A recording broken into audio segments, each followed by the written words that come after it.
Pan-African Media pour une Afrique souveraine et unie.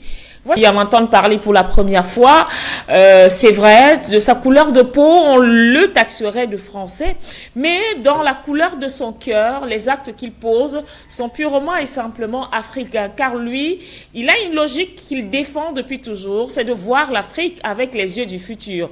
Nous allons donc en parler avec justement l'initiateur de cette magnifique phrase, Monsieur Sébastien Périmoni. Bonsoir et merci d'avoir accepté cette invitation. J'espère que vous m'entendez. Très bien. Merci Linda pour cette invitation. Bonjour également aux autres débatteurs. Et j'en profite en effet pour vous dire qu'il y a un combat pour libérer l'Afrique, mais aussi pour libérer la France de la France-Afrique et de ces élites qui pillent le continent depuis trop longtemps. Et donc j'annonce que je suis candidat aux législatives pour les Français de l'étranger, pour l'Afrique de l'Ouest et l'Afrique du Nord. Et donc je mène cette campagne pour également essayer de libérer la France de cette oligarchie financière qui nous conduit tout droit aujourd'hui vers une troisième guerre mondiale. Alors, je tiens à rappeler que vous êtes candidat pour la prochaine législature qui s'annonce tout chaud, tout bouillant, du côté, bien sûr, de la France. Tout à l'heure, nous aurons effectivement un message de campagne que vous adressez à tous les Africains, au Cameroun, Burkina, Côte d'Ivoire, et j'en passe. Il y a plusieurs pays africains. C'est pour montrer, en fait, votre appartenance à cette lutte désormais qui n'est pas que africaine, mais aussi française, Sébastien Périmoni. Oui, tout à fait. Moi, je suis candidat donc dans la 9e circonscription qui est l'Afrique du Nord, Afrique de l'Ouest. Donc, évidemment, tous les pays du Maghreb, Algérie, Tunisie, Libye, Maroc. Et ensuite, l'Afrique de l'Ouest, Mauritanie, Gambie, Sénégal, Côte d'Ivoire, Niger, Mali, Burkina Faso. Et aussi Sierra Leone et Libéria. Et en effet, je suis candidat. Et pour tous les autres pays d'Afrique, parce que là, les circonscriptions sont divisées en deux, tous les autres pays de l'Afrique, c'est une de mes amies qui est candidate, Odile Mojon, donc pour le Cameroun, le Bénin, le Togo, le Tchad, tous les autres pays qu'on est représentés dans toute l'Afrique. Et donc pour mener cette campagne législative et faire entendre notre voix en France. Sébastien Périmoni. Monsieur Kim, soyez concentré s'il vous plaît. Vérifiez que votre micro soit ouvert. Vérifiez également que vous avez une bonne connexion. Nous allons revenir vers vous. Le temps peut-être aussi de prendre l'avis de Monsieur Périmoni sur ce voyage du président Diomaye Faye. Alors, qu'est-ce qu'on peut dire, Monsieur Périmoni? Est-ce qu'avec ce genre d'individus, ce genre, j'ai envie de dire, d'espions d'espions du panafricanisme, est-ce qu'il est encore temps de faire confiance? Est-ce qu'il faut encore avoir l'idée que l'Afrique, on pourra la regarder avec les yeux du futur? Oui, alors, en effet, c'est extrêmement décevant les images qu'on a pu voir du président sénégalais se faire tapoter la main, se faire tapoter la tête par monsieur Emmanuel Macron, parce que tous les militants panafricanistes qui se sont battus avec le PASTEF, avec Ousmane Sonko, vraiment mené ce combat justement contre ces élites françaises et la France-Afrique. Et Macron est le représentant le plus ultime de cette oligarchie financière.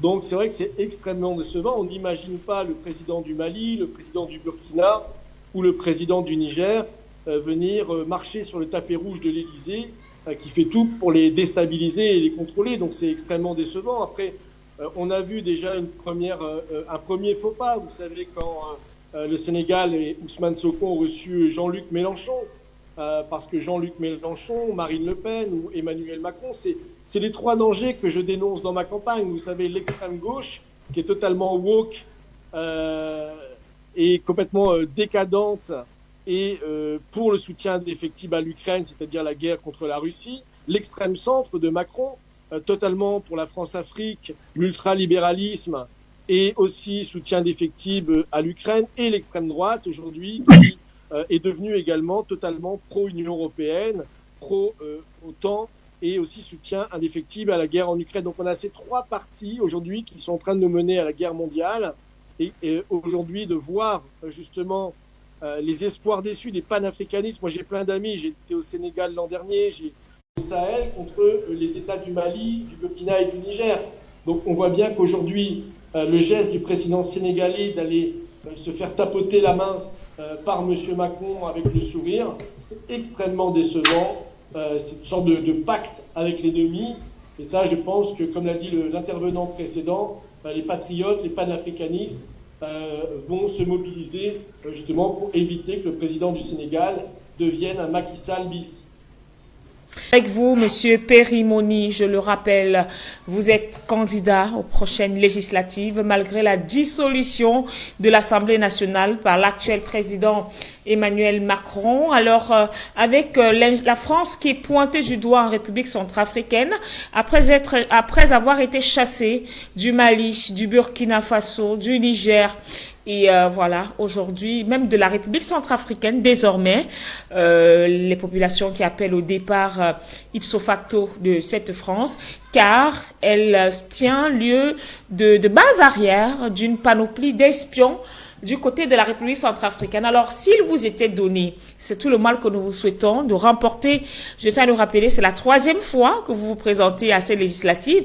Si cette fois-ci c'était la bonne, quelle serait, pourquoi pas, j'ai envie de dire, le premier combat à mener sur le sol centrafricain avec effectivement les preuves qui acculent la France comme étant à l'origine de l'espionnage?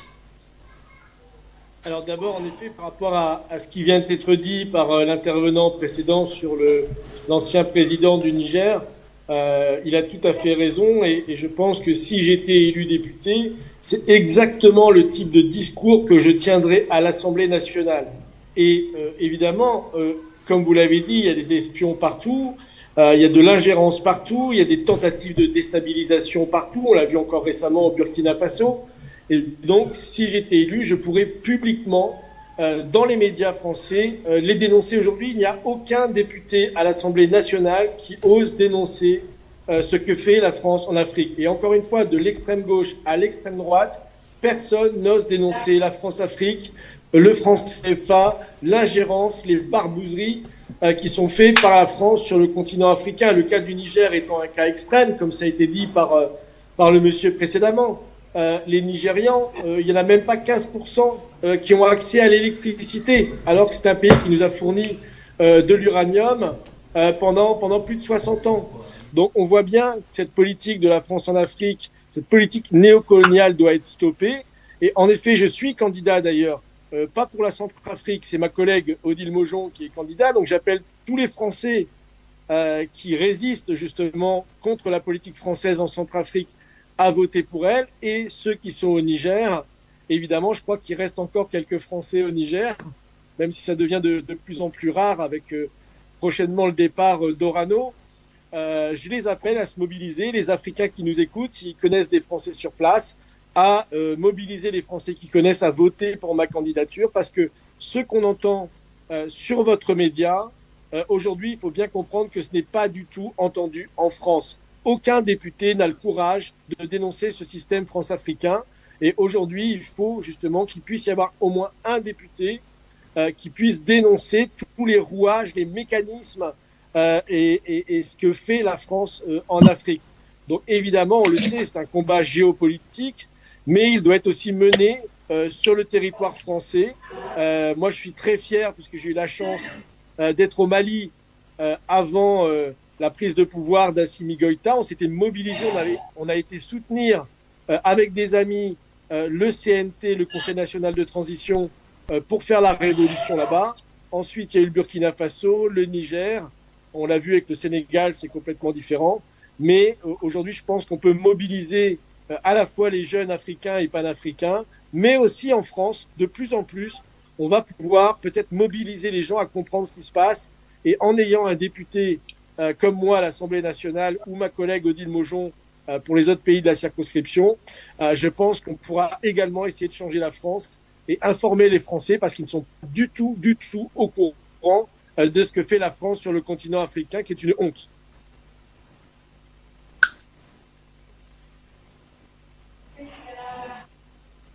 Du président Emmanuel Macron, après l'arrestation de monsieur Mohamed Bazoum, il avait fait des déclarations assez fortes.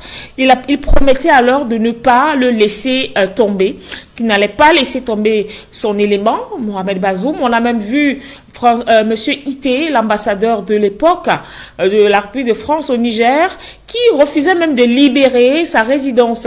Il a donc subi une humiliation pas possible, coupure d'énergie électrique, coupure également d'adduction en eau, et puis voilà, le personnel de maison avait dû plier bagage, et c'est au forcing que Monsieur Ité a dû quitter le Niger. Rendu donc à cet état des choses, pensez-vous que la France pourrait voilà, sortir Monsieur Bazoum de la sentence qui se prépare? Ah, la question m'est posée à moi, pardon. Oui, oui. Je pense que la meilleure solution, et c'est évidemment le rôle que j'essaye de jouer, c'est de virer Emmanuel Macron du pouvoir en France. Alors il est bien parti, hein. Vous savez, Emmanuel Macron a échoué sur toute la ligne. Il a mis les gilets jaunes dans la rue, il a mis les agriculteurs, il a augmenté notre dette à 3 000 milliards, la pauvreté a augmenté dans notre pays, et quelque part c'est une bonne nouvelle pour l'Afrique, puisqu'il a permis, entre guillemets, à ce que certains pays se libèrent de ce carcan france-africain. Donc il faut évidemment se débarrasser d'Emmanuel Macron, mais pas seulement. Il faut se débarrasser de tous ceux qui soutiennent encore ce système. Et je le répète, de l'extrême gauche à l'extrême droite, personne aujourd'hui n'a le courage de dénoncer ce que la France fait en Afrique.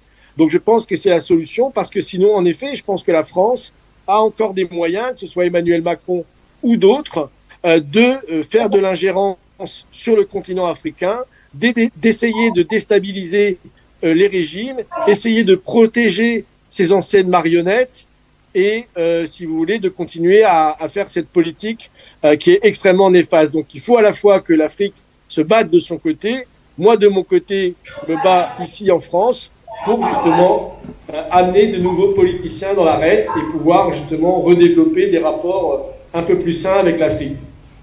Merci beaucoup à vous, Sébastien Périmoni. Alors, pour vous raccompagner, je tiens à rappeler que ce que vous disiez tout à l'heure, il y a quelques secondes, fait partie intégrante de votre discours de campagne, un discours vraiment short, rien à voir dans ces longs discours où ce sont des promesses mensongères qui sont donc très souvent divulguées. Donc, avec votre permission, nous nous sommes permis de prendre un morceau choisi de ce discours de campagne. Chers Français de l'étranger et amis de la diaspora vivant en France, vous qui êtes le pont dans les relations entre la France et l'Afrique. Je suis Sébastien Périmoni et pour la 3e fois, je suis candidat dans la 9e circonscription des Français de l'étranger pour d'abord dire une chose.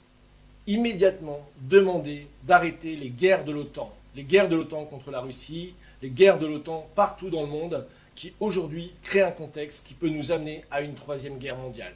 Ce sera la priorité de mon mandat d'exiger un cessez-le-feu partout où il y a des conflits attisés par l'OTAN.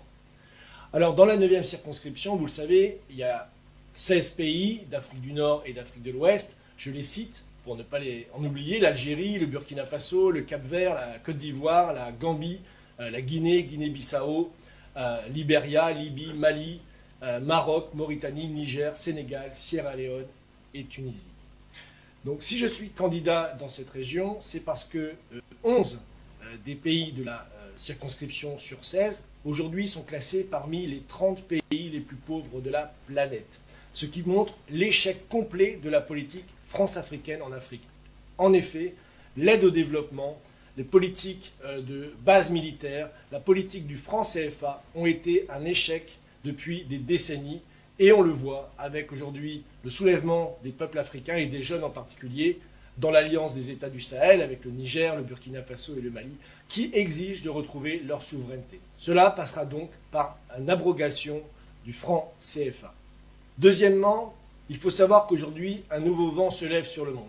Avec les BRICS et les BRICS+, qui représentent plus de 70% de la population mondiale, et d'autres organisations, la proposition de la Chine de l'initiative Une ceinture, une route, qui propose une vraie nouvelle architecture de sécurité et de développement.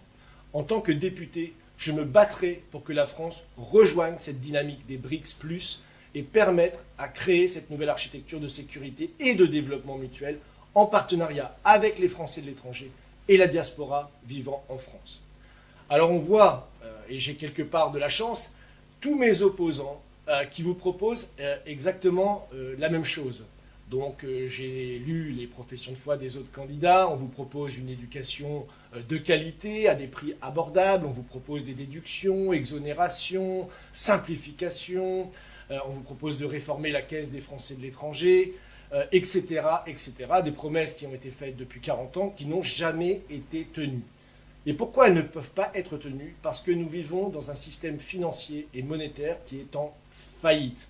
C'est pourquoi, en tant que candidat, en tant que député, je proposerai également une réforme du système monétaire et financier international pour permettre à tous les pays de la planète d'avoir et de retrouver leur souveraineté en dehors des institutions telles que le FMI, la Banque mondiale et autres institutions qui ont pillé le continent africain.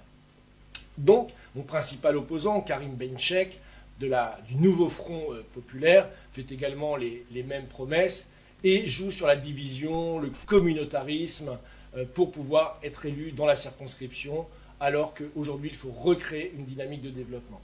C'est pourquoi, dans mon programme, vous pourrez lire sur mon site afriquedufutur.com l'ensemble des grands projets que je propose pour la région. Quelques exemples. Le projet des lacs Fagibine, au Mali, pour faire de ce pays le grenier alimentaire de l'Afrique de l'Ouest. Un projet qui avait été initié en particulier par Kadhafi, le président libyen, avec le Mali, pour créer une zone d'irrigation et permettre de créer justement une autosuffisance alimentaire dans la région. On connaît le sort de Kadhafi, tué par les forces de l'OTAN, et qui a engendré le chaos et le développement du terrorisme, le terrorisme qui est le nouveau nom de l'impérialisme aujourd'hui. Donc il faut relancer ces projets. Le projet Fagibine, le projet Transaqua qui concerne tout particulièrement le Niger, dont le président a aujourd'hui une volonté d'industrialiser le pays pour le projet Transaqua pour revitaliser le lac Tchad. Il faut savoir qu'autour du lac Tchad, il y a plus de 3 millions de personnes qui ont dû fuir à cause de la situation de disparition du lac. Il faut donc le projet Transaqua pour revitaliser le lac, recréer des zones de développement agro-industriel dans la région et permettre l'autosuffisance alimentaire et, plus important, la sécurité pour les gens. Faire revenir. Pan African Media pour une Afrique souveraine et unie. Voilà, c'était un morceau choisi du discours de campagne de monsieur Sébastien Périmoni, candidat donc aux législatives. Troisième essai. On espère que cette fois-ci, ce n'est plus un coup d'essai, mais ce sera un coup de maître. Monsieur Périmoni, alors en une minute avec vos copanélistes, monsieur Kim l'Africain, alors, ça vous fait quoi aujourd'hui? Vous voyez que finalement, ça rejoint un peu ce que le docteur Nchwanka a coutume de dire. Nous n'avons rien, les Africains n'ont rien contre les Français, mais les Africains en veulent à la politique française, chose qui n'a rien à voir avec les Français eux-mêmes. Alors, quel commentaire pouvez-vous apporter à la suite? Effectivement, moi, je vais utiliser les expressions terre à terre. Quand un blanc se permet de s'ériger en avocat défenseur du continent africain. Merci beaucoup. D'abord, j'encourage notre frère et effectivement, nous demandons vraiment au bon Dieu, à nos ancêtres de l'aider, parce que quelqu'un qui est pour les Africains, c'est quelqu'un qui a une bonne moralité.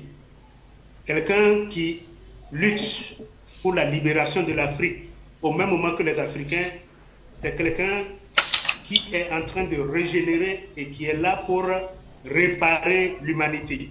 Parce qu'aujourd'hui, seule la vérité nous dit que les Africains ne sont jamais des gens qui ont détruit la terre, mais au contraire, c'est l'Occident qui a détruit la terre.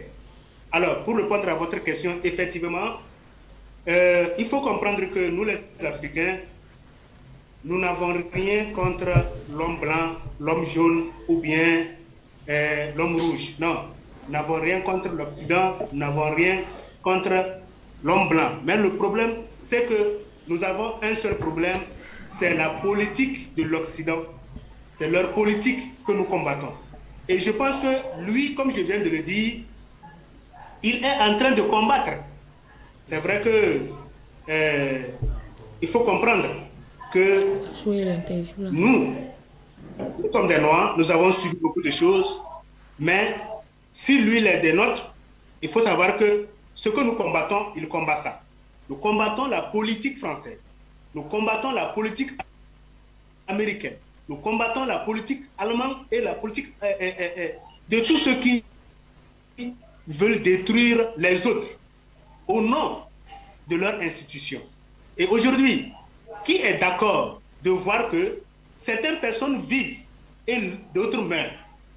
Si tu as un bon cœur, si tu es un homme patriote, tu ne peux pas accepter que toi, au nom de quelle loi que tu t'enrichis, nous sommes sur le même sol, nous avons les mêmes droits, et que toi tu t'enrichis, et pendant ce temps l'autre devient pauvre, et après tu décides de le tuer parce qu'il ne vaut rien, oubliant que c'est toi qui l'as rendu comme ça. Donc je pense que c'est le même système que notre frère est en train de combattre, et que le bon Dieu va l'aider à gagner, parce que simplement aujourd'hui, les gilets jaunes que vous voyez se sont soulevés contre le régime et la politique française.